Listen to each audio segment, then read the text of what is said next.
Hello dear students, today I am going to start a new syllabus, a new course, and as you can see the name of this course is Design and Analysis of Algorithm. This is the syllabus of the course which I will be discussing.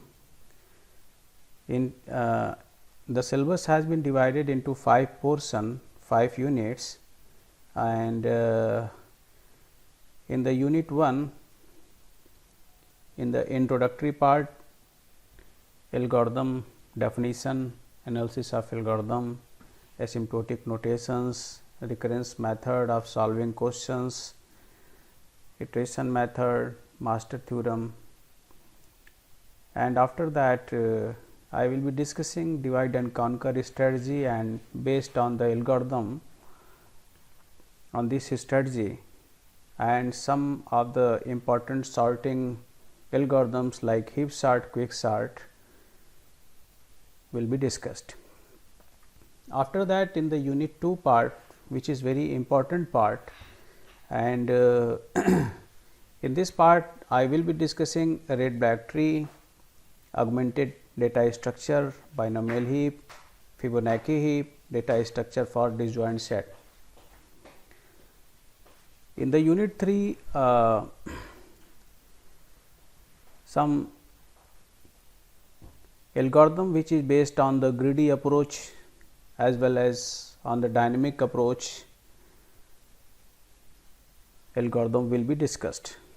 In the greedy approach, examples, knapsack problem, job sequencing deadline, minimum cost spanning tree algorithm will be discussed, and as per dynamic programming is concerned, the multiple graph, single source shortest path, 0-1 knapsack problem, reliability design, these algorithms will be discussed.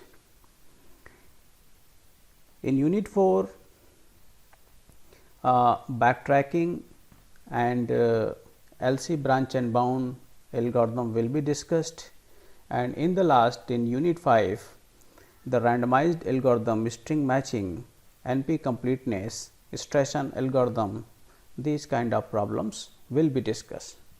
So, let us start by introduction. So, first of all, what do you mean by computer algorithm and what is the need of this kind of algorithm? So, computer is a kind of machine which will be working on the instructions given to it, and when we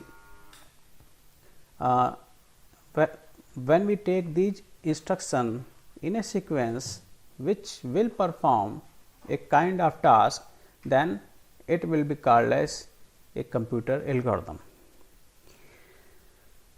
For example, suppose I am dialing to my friend. So, in this process, first of all, I will pick up my phone. This is the first step.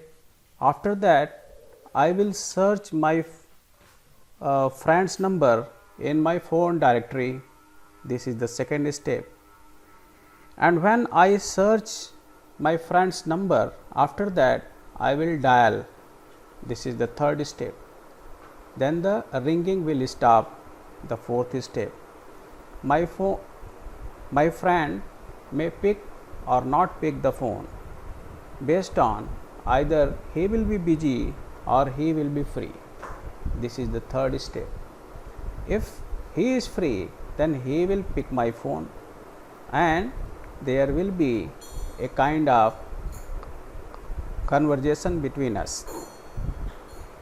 If he is not picking the phone, then after some time ringing will stop, then I will wait for some time and then again doing the same job.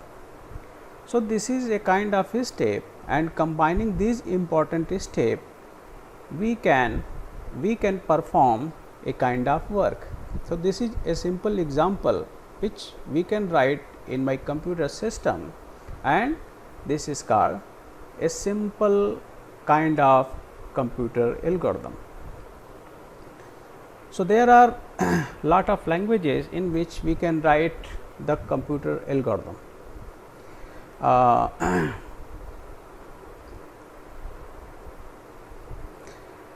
Now, the first thing, when we write some of the algorithm,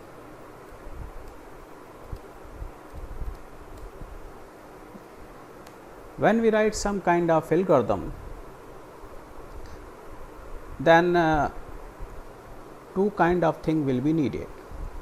The first kind of thing which is needed is the space inside our computer system, so that we can write and store the step of operation, the set of operation into our computer system.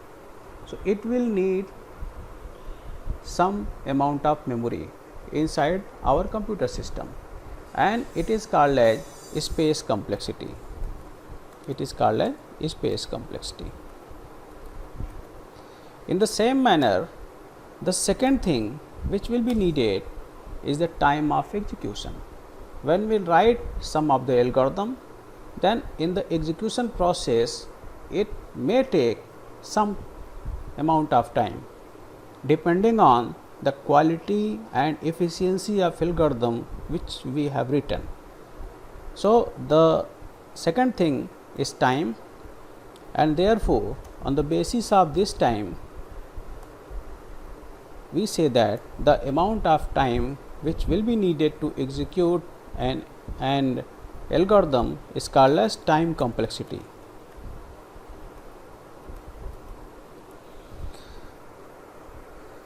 So, I am coming on the first thing. If I take the space complexity, because there is very good growth in the space sector, we are having a lot of memories at a very lower cost. The cost of memory, the cost of space is decreasing day by day. The cost of unit bit before 10 years was much higher than the cost of per unit bit at the current time. So, we do not bother about the space. Nowadays, we are having the cloud space also. So, we do not talk about the space complexity because we are having a lot of space at a very low cost. The main important thing is time complexity, because before 10 years we do not have time, and in this time we do not have time. So, I am discussing about time complexity of an algorithm. The total execution time of an algorithm is called its time complexity. Suppose I am taking the simplest case of an algorithm in which the 6 will be assigned to a variable x, and because the CPU time in this case is fixed, a constant time will take place to execute this simple algorithm, and I am taking that C is the total time. Another case, I am taking another case. In this case, the same assignment x equal to 6 will take place, but under a for loop, and the value I will be varying from 1 to x.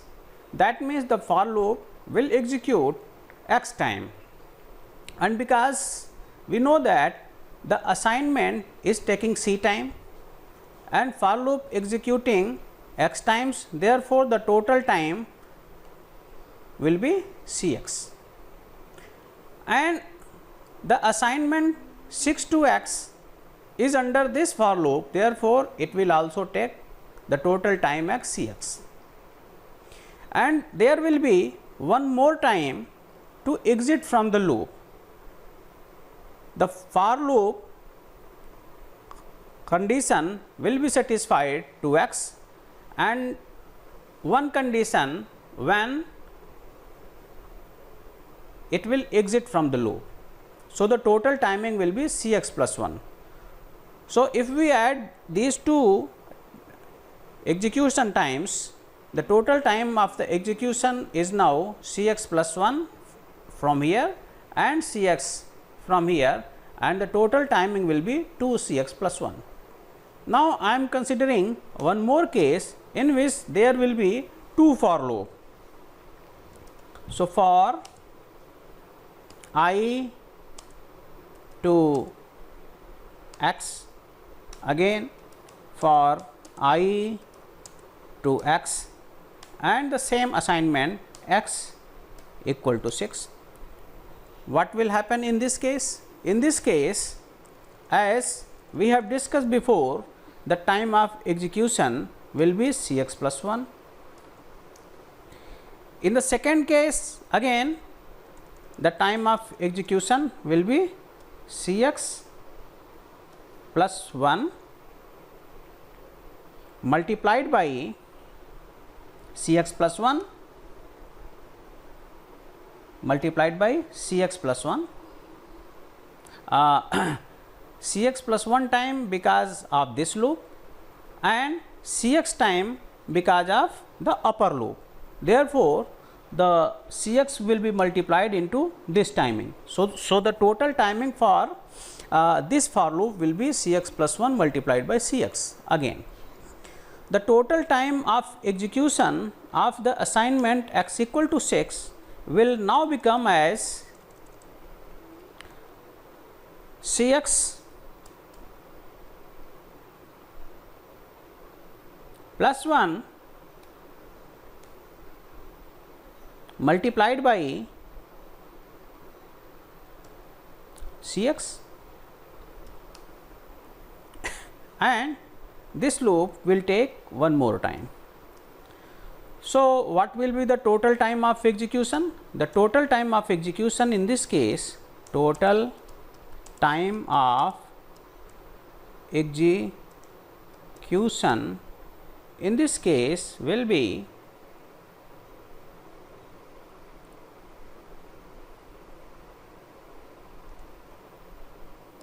Cx plus 1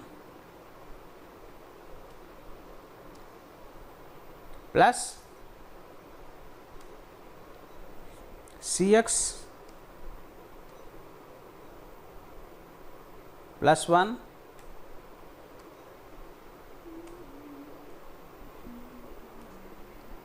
multiplied by Cx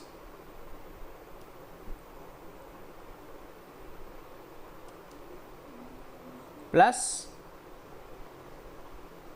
1 plus Cx plus 1 multiplied by Cx.